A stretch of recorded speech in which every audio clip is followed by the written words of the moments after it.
এই যে রজব মাস, মেরাজের মাস, একটা আকীদা আমরা শুদ্ধ করে নিতে হবে। আমার নবী আল্লাহকে দেখেছে, তাতে কোনো সন্দেহ। আমি যেই কথা বলতে গিয়ে এই কথায় আসলাম, নবীর খাদেম হযরতে আনাস ইবনে মালিক, হযরতে আনাস যিনি 10 বছর আমার নবীর খেদমত করেছে, নবীজির ওফাতের আগ পর্যন্ত নবীর খেদমত করেছে। ও বাবা, নবীর খাদেম আর পীর সাহেবের খাদেম কখনো এক হতে পারে? বুঝতে হবে, নবীর খাদেম হওয়া এত সহজ ব্যাপার নয়। ও বাবা, হযরতে আনাস রাদিয়াল্লাহু তাআলার হাদিস হযরতে ইমাম ইবনে খুজাইমা রাদিয়াল্লাহু তাআলা বর্ণনা করছেন। হযরতে ইমাম বাজ্জার মুসনাদে বাজ্জারের 13 নম্বর খণ্ড 426 নম্বর পৃষ্ঠা, হাদিস নাম্বার 7165। ইমাম জালালউদ্দিন সুয়ুতীর আল খাসায়েসুল কুবরা প্রথম খণ্ড 259 নম্বর পৃষ্ঠা সহিহ সনদে বর্ণনা করেছেন। হযরতে ইমাম শুবা বর্ণনা করছেন, ইমাম শুবা তাবি কাতাদা থেকে, তাবি কাতাদা হযরতে আনাস থেকে বর্ণনা করছেন। হযরতে আনাস বলছেন, ক্বালা, তিনি বলছেন, আন্না মুহাম্মাদান সাল্লাল্লাহু আলাইহি ওয়াসাল্লাম রাআ রাব্বাহু তাবারাকা ওয়া তাআলা।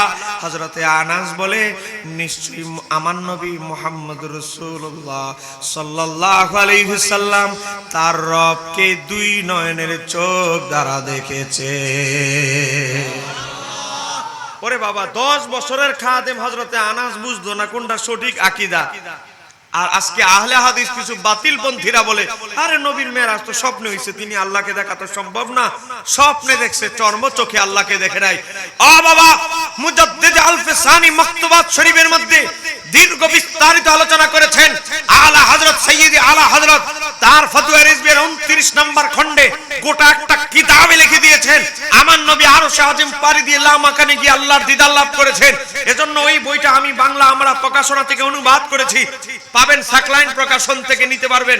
আমার প্রকাশনা থেকে বইটার নাম দিয়েছি দিদার এলাহি। আলা হযরত 69টা দলিল দিয়ে উপস্থাপন করে তিনি প্রমাণ করেছেন আমার নবী মেরাজের রাতে আল্লাহকে দেখেছেন, দেখেছেন, দেখেছেন। চিৎকার দিয়ে বলেন আল্লাহু আকবার। আজকে বুঝতে হবে, আমার নবীর মেরাজ ছোটখাটো ব্যাপার নয়। এই মেরাজের রাতে আমরা নামাজ পেয়েছি। জোরে বলেন, কি পেয়েছি? আরো জোরে বলেন, কি? গতকালকের আগের দিন এক জায়গায় মাহফিলে গেছে, এক যুবক আমারে কাগজে লিখে প্রশ্ন করছে। প্রশ্নটা শুনে, হুজুর, আমরা মেরাজের হাদিস থেকে শুনি প্রথমে 50 ওয়াক্ত নামাজ ফরজ করা হয়েছে, তো তারপরে নবী চলে আসলেন 7ম আসমান থেকে 6ষ্ঠ আকাশে। 6ষ্ঠ আকাশে আসার পরে মুসা নবীর সাথে সাক্ষাৎ। তো মুসা নবী বললেন, আল্লাহ আপনার উম্মতকে কি হাদিয়া দিয়েছে? 50 ওয়াক্ত নামাজ। হায় হায় হায় রে, 50 ওয়াক্ত নামাজ! আমার উম্মতরা কত শক্তিশালী ছিল, দেহে কি শক্তি ছিল তাদের, হায়াত পাইতো 400-500 বছর, শক্তিও ছিল, তারাই এত ইবাদত করতে পারে না। আপনি 50 ওয়াক্ত নামাজ আল্লাহ দিছে, এটা তো আপনার উম্মত পারবে না। আপনি আল্লাহর কাছে যান, আল্লাহ আপনাকে অনেক ভালোবাসে। আপনি যদি আল্লাহর দরবারে যান, আল্লাহ সহজ করে দিবে। একটু জোরে কন্যা সুবহানাল্লাহ। এটা সহিহ বুখারীর হাদিস, সহিহ মুসলিমের 162 নম্বর হাদিস। এখন মুসা নবীর কথা শুনে আমার নবী আল্লাহর দরবারে গেলেন, তো 9 বার গিয়ে 5 নং 45 ওয়াক্ত কমাইলেন। এখন যুবক প্রশ্ন করলো, হুজুর, আল্লাহ তো আলিমুল গায়েব, ভবিষ্যৎ সম্পর্কে জানে, তো আল্লাহ তো জানে 50 ওয়াক্ত নামাজ দিয়ে লাভ হবে না, সর্বশেষ টিকবে 5 ওয়াক্ত। তো নবীরে এতবার উঠায়া নামায়া কষ্ট না দিয়া ডাইরেক্ট যদি 5 ওয়াক্ত প্রথমে দিয়ে লাইতো, তাহলে তার নবীর এই আসা যাওয়ার কষ্টটা হইতো না। তো আল্লাহ কেন 9 বার নিলেন, এই ব্যাপারে জানতে চাই। একটু জোরে কন্যা মারহাবা। তো এখন আপনার ব্রেইনে আসবে, আমার আল্লাহ তো ভবিষ্যৎ সম্পর্কে জানে, নবী যে সর্বশেষ যে 5 ওয়াক্ত টিকবে এটা আমার আল্লাহ জানে।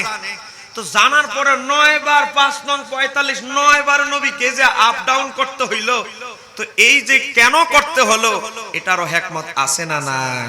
আছে। কিতাবের নাম আল মাওয়াহিবুল লাদুনিয়া, লিখেছেন ইমাম কাস্তালানি, আজ থেকে 550 বছর আগের কিতাব। জোরে কন্যা মারহাবা। শাফি মাযহাবের একটা বিখ্যাত ইমাম। পৃথিবীতে আমার নবীজির যত জীবনীর কিতাব লেখা হয়েছে, সর্বশ্রেষ্ঠ জীবনীর কিতাব যেটা, সেটার নাম হলো আল মাওয়াহিবুল লাদুনিয়া। জোরে কন্যা মারহাবা। এই কিতাব এত শ্রেষ্ঠ কেন? ইন্টারনেটে দেখবেন এটার উপর আমি বিস্তারিত শুধু মাওয়াহিবুল লাদুনিয়া এত শ্রেষ্ঠ কেন এটার উপর আমি বক্তব্য দিয়েছি, তারপরে 30 সেকেন্ডে বলছি। ইমাম কাসতালানি যখন মাওয়াহিবুল লাদুনিয়া লিখবে, লেখা শুরু করে নাই, লেখার আগে তিনি মসজিদে নববীতে তিনি বছরে একটা সময় তিনি মসজিদে নববীতে যে ইমাম কাজী আইয়াদের যে শিফা শরীফ মসজিদে নববীতে, তখন ওসমানীয় সালতানাত, মসজিদে নববীতে তিনি এই শিফা শরীফের ছাত্রদেরকে দরস দিতেন।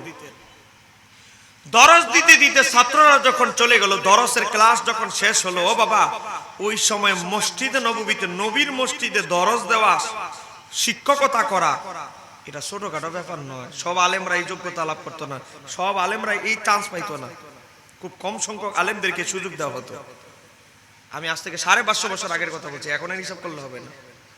তো ইমাম কাসতালানি শিফা শরীফ পড়াইতেছেন, পড়ানোর পরে ছাত্ররা যখন চলে গেল, উনি বলে আমার চোখের মধ্যে তন্দ্রা চেপে ধরলো, একটু ঘুম ঘুম চেপে ধরলো। আমি মসজিদে নববীর একটা পিলারের মধ্যে হেলান দিলাম। হেলান দেওয়ার পরে দেখতেছি আল্লাহর হাবিব তার রওজা মোবারক থেকে বের হয়ে আমার দিকে এগিয়ে আসতেছে। এটা উনি ওনার কিতাবের ভূমিকায় লিখেছে ঘটনাটা। এই কিতাবটা কেন আল্লাহ দুনিয়া কেন নাম দিল, মাওয়াহিবুল লাদুনিয়া কেন নাম দিল? ও বাবা, ইমাম কাসতালানি বলে আল্লাহর হাবিব তার রওজা মোবারক থেকে আমার দিকে এগিয়ে আসতেছে। আসার পরে আল্লাহর হাবিব আমাকে হুকুম দিচ্ছে, হে আহমদ, ওনার মূল নাম হলো আহমদ, হে আহমদ আমি তোমাকে নির্দেশ দিচ্ছি, আমার সৃষ্টি তত্ত্ব থেকে শুরু করে হাসরের ময়দানে আমি নবী উম্মতকে শাফাত করা পর্যন্ত, সৃষ্টি থেকে শুরু করে হাসরের ময়দানে শাফাত পর্যন্ত গোটা আমার সিরাতের উপরে, জীবনীর উপরে তুমি একটা কিতাব লেখো। একটু জোরে বলেন না। আর আমরাও বই লিখি, আমার লেখাও বই আছে 42টা, কিন্তু তারাও কিতাব লিখতো। তাদের লেখা আর আমাদের লেখা ডিফারেন্সটা দেখেন। তারা আমার নবীর হুকুমে কিতাব লিখতো, আর আমরা প্রয়োজনে যুগের চাহিদা অনুসারে লিখি, এটাই ডিফারেন্স। চিৎকার দিয়ে বলেন আল্লাহু আকবার। হযরত ইমাম কাসতালানি বলেন, ইয়া রাসূলুল্লাহ, ইয়া হাবিবাল্লাহ, আমি অদম নগণ্যের কি যোগ্যতা আছে আপনার মতো এত বড় মহান সত্তার গোটা জীবনী লেখার যোগ্যতা, এলেম কি আমার আছে? আল্লাহর হাবিব এই কথা শোনার পরে তার নুরানি ডান হাত মোবারক ইমাম কাসতালানির বাম দুধের 2 আঙ্গুল নিচে সিনার মধ্যে হাত রাখলেন। ইমাম কাসতালানি বলে আল্লাহর হাবিবের নুরানি হাত মোবারক আমার সিনার মধ্যে লাগতে দেরি, আমার কলবে ইলমে লাদুনি জারি হতে দেরি না। একটু জোরে বলেন।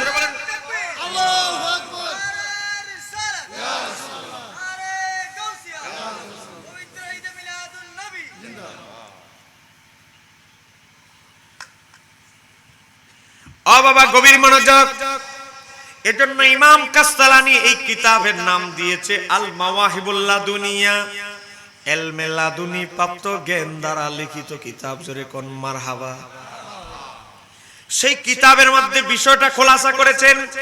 সিরাতে হালাবিয়া, আমার নবীর একটা জীবনীর কিতাব লিখেছেন ইমাম বুরহানুদ্দিন হালাবি, 4 খণ্ডে লেখা, আমার বাসায় আছে।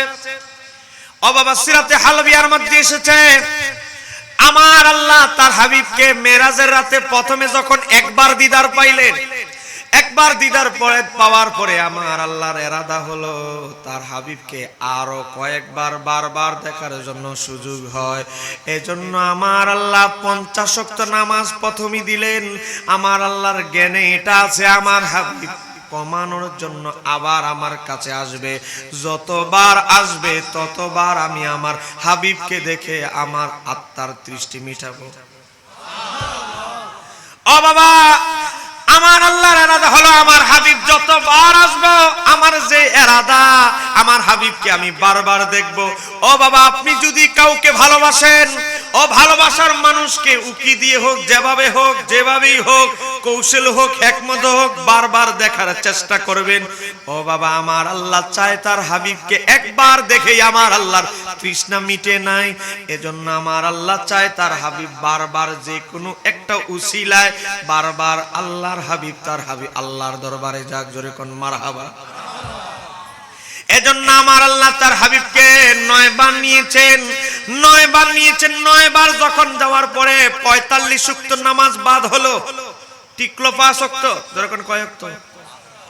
পাঁচ ওয়াক্ত নামাজ যখন সর্বশেষ দিলেন আমার আল্লাহ এটাও জানেন আমার হাবিব আর আসবে না, এটাই লাস্ট। এজন্য আমার আল্লাহ হিকমতে উত্তর দিলেন। আমার আল্লাহ বলেন, ও আমার হাবিব, আপনার উম্মত যদি ঠিকমতো 5 ওয়াক্ত নামাজ আদায় করে আমি আল্লাহ 50 ওয়াক্ত নামাজের সওয়াব দান করব। ও বাবা, যখন 10 ওয়াক্ত টিকে ছিল এই কথা কিন্তু আমার আল্লাহ তখন বলে নাই। আমার আল্লাহ জানে 5 ওয়াক্ত দিয়েছি আমার হাবিব আর আসবে না, এজন্য আমার আল্লাহ বলে দিলেন, ও আমার হাবিব, আপনার উম্মত যদি 5 ওয়াক্ত নামাজ ঠিকমতো আদায় করে আমি আল্লাহ 50 ওয়াক্ত নামাজের প্রতিদান দিব। ও বাবা, আমার নবী যখন আবার 6 নম্বর আকাশে আসলেন, মুসা নবী জিজ্ঞাসা করলেন, আপনার আল্লাহ, আপনার রব আপনার উম্মতের জন্য কি দিয়েছে? 5 ওয়াক্ত নামাজ। 5 ওয়াক্ত? আরে 5 ওয়াক্ত ঠিক মতো পারতো না, আপনি 5 ওয়াক্ত কমায় আনেন। ও বাবা, আমার নবী তখন কি উত্তর দিয়েছিলেন জানেন? আমার আল্লাহকে, আমার নবীর চাইতে পৃথিবী গোটা কুল কায়নাতের মধ্যে আমার নবীর চাইতে আল্লাহকে কেউ ভালোবাসতে পারে?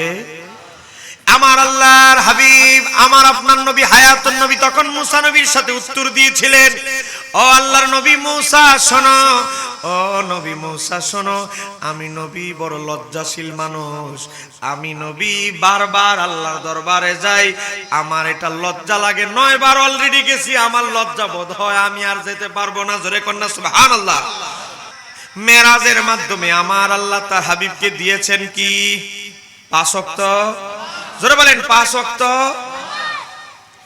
আজকে আমাদের এমন অবস্থা, ফেসবুক টিপতে টিপতে আমাদের এই যুগের মেয়েরা, এই যুগের ছেলেরা, এই যুগের পুত্রবধূদের অবস্থা এমন হয়েছে, ফেসবুক টিপতে টিপতে ফজরের একটু আগে তারা ঘুমায়। কথা কন না ঠিক কিনা? ইন্টারনেট ব্যবহার করতে করতে গিয়ে আজকে আমাদের যুব ছেলেদের অবস্থা এমন হয়, ফজরের নামাজের আগ পর্যন্ত খালি চ্যাট চলে, পাবজি গেম চলে। যখন নামাজের সময়টা কাছাকাছি হবে, শয়তান মিস্টার ইবলিস সব কয়, এখনই তো বহুত টিপছস, বহুত কিছু করছস, এখন ঘুমা। কথা কন না ঠিক কিনা? এজন্য মাঝে মাঝে আমি ওয়াজে মজা করে বলি, আগে সব শয়তান ছিল রাস্তাঘাটে মুসল্লিদেরকে ধোঁকা দেওয়ার জন্য রাস্তাঘাটে ঘুরতো, এখন সব শয়তান এখন ইন্টারনেটে চলে গেছে। কথা কন না কেন ঠিক কিনা? আজকে এই তথ্য প্রযুক্তির অপব্যবহারে আমাদের সমাজ আজকে ধ্বংসের দ্বার প্রান্তে। আজকে তথ্য প্রযুক্তির অপব্যবহারে আজকে ছেলেরা নামাজের প্রতি উদাসীন। আজকে তথ্য প্রযুক্তির অপব্যবহারে আজকে আমাদের ছেলেরা নাস্তিক হয়ে যাচ্ছে। আজকে তথ্য প্রযুক্তির অপব্যবহারে আজকে আমাদের ছেলেরা আহলে হাদিস হয়ে যাচ্ছে। এই কথা বলেন ঠিক কিনা? ও বাবা, আজকে আপনার সন্তানদেরকে যদি আপনি তথ্য প্রযুক্তির অপব্যবহার রোধ না করতে পারেন, তাহলে পরিস্থিতি এমন ভয়াবহ হবে, আপনি মারা যাবেন। মারা যাওয়ার পরে দেখবেন দোয়া করার লোক নাই। সন্তান রেখে আসছেন 5 জন, কিন্তু দোয়া করে না একজনও। এই কথা বলেন ঠিক কিনা? আবার তো লাগছে এখন দোয়া বিরোধী গুরু, আদা জল খেয়ে দোয়া বিরোধী গুরু লাগছে।